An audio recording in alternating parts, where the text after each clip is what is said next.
खुलुमबाय गिबियावनो नोंथांमोनखौ आंनि चेनेलाव बरायनायजों लोगोसे गोजोन बेलासे समनि अननाय सिबिनाय आरो गाहाम हामलायनायखौ जासिहरबाय।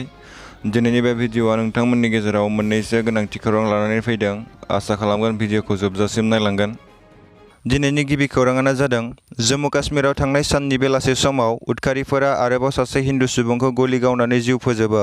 बेजों लोगोसे कुलगाम ओनसोलाव पस्टार सिथाबनानै गासै हिन्दु पन्डितफोरखौ जम्मु काश्मीरनिफ्राय ओंखारलांनांगोन नङाब्ला बिसोरनि जिउखौ फोजोबस्रांगोन होननानै धुमखि होबावो।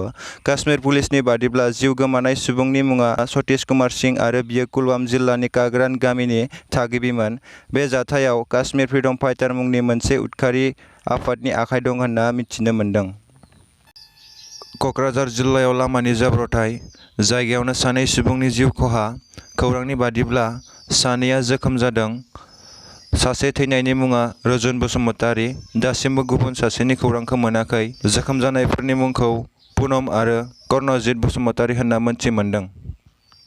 बैसागु फोरबोखौ लोब्बा लाखिनानै बाक्सा जिल्ला दुलाराय बर' हारिमु आफादआ फैगौ बैसाग दाननि 10 स्नि एबा एप्रिल दाननि 20 आरो 21 इं खालारखालि बाक्सा जिल्ला दुलाराय बर' हारिमु आफादआ दक्षिण बाक्सा गुदि बर' हारिमु आफादनि बानजायनायाव साननैनि मोनसे मेहेरगोनां हाबाफारि लानानै नतुन श्रीपुर गामिनि गेवलां फोथाराव नैथि खेब 7 बैसागु फोरबो फालिथायखौ खुंफुंनो आखायाव लादों।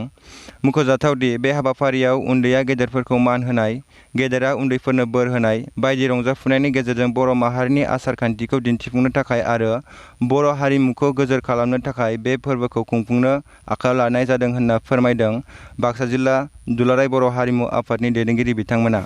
लोगोसे बे हाबाफारियाव ओनसोलनि माखासे गोसो बोगिरि बर'नि मुंदांखा महरगिरिफोराबो बाहागो लाफैगोन होनना बुंथिदों बिथांमोना।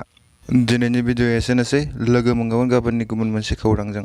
गोमो गाबनि दख'नाजों गोजा गाबनि फास्राजों बेसेदि बेरखांबाय नोंनि हायना महर देग्लायनि बैसागुआ समायसिनबाय।